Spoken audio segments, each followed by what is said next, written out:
ng bayan, maasahan anumang panahon. Magandang araw po sa ating lahat. Ngayon ay araw ng Miyerkules, November 5, 2025 at narito ng pinakahuling update sa magiging lagay ng ating panahon. Patuloy nating minomonitor ang bagyong Tino at ngayon ay nasa coastal waters na ng Linapacan, Palawan at sa mga susunod na oras ay tatawirin na nito ang northernmost portion ng probinsya. Taglay pa rin ng bagyo ang lakas ng hangin na umaabot sa 120 km per hour malapit sa gitna at pagbagsong umaabot sa 165 km per hour. Nasa typhoon category pa rin ang bagyong ito at patuloy na kumikilos ng pakanluran-hilagang-kanluran sa bilis na 15 km per hour. Nakataas pa rin ang signal number 4 sa northernmost portion ng Palawan kasama ng mga bayan ng El Nido, Taytay at Araceli kasama na ang Calamian Island. Signal number 3 din sa northern portion ng Palawan at kasama na ang Cuyo Island. Samantala nakataas din ang signal number 2 sa southern portion ng Occidental Mindoro, ang southern portion ng Oriental Mindoro at ang central portion ng Palawan kasama ng Cagayan, Silio Islands. Maraming lugar pa rin ang nakataas ang signal number 1 lalo na sa ilang bahagi ng Mimaropa at Western Visayas at magpapatuloy ng pagkilos nito patungo sa West Philippine Sea. Tumatumbukin naman ng bagyo ang Vietnam area at posibleng makalabas na ito sa ating area of responsibility bukas araw ng Huwebes. Dahil dito makakaranas pa rin ng masungit na panahon ang Palawan, Oriental Mindoro at Occidental Mindoro dulot pa rin ng bagyong Tino.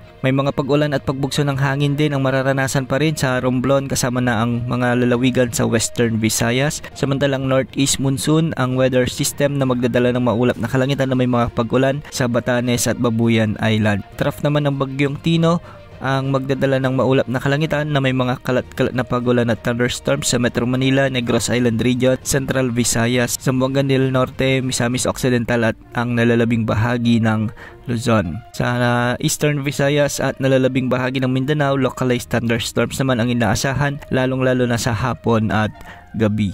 Samantala, ang isa pang bagyo na nabuo sa labas ng ating area of responsibility, ito yung potensyal na tatawagin natin sa pangalang Uwan ay huling namataan sa 1,800 km silangan ng Southern Mindanao. Taglay nila ng bagyo ang lakas ng hangin maabot sa 55 km per hour at pagbugsong maabot sa 70 km per hour. Kumikilos ito ng pakanluran timog-kanluran sa bilis naman na 20 km per hour base sa pinakahuling forecast track na inilabas ng Pag-asa ukol sa bagyong ito. Inaasang lalakas na ngayong araw bilang tropical storm ang bagyong ito at bukas araw ng Huwebes inaasang magiging severe tropical storm ito at gabi ng Huwebes inaasang aabot na ito sa typhoon category.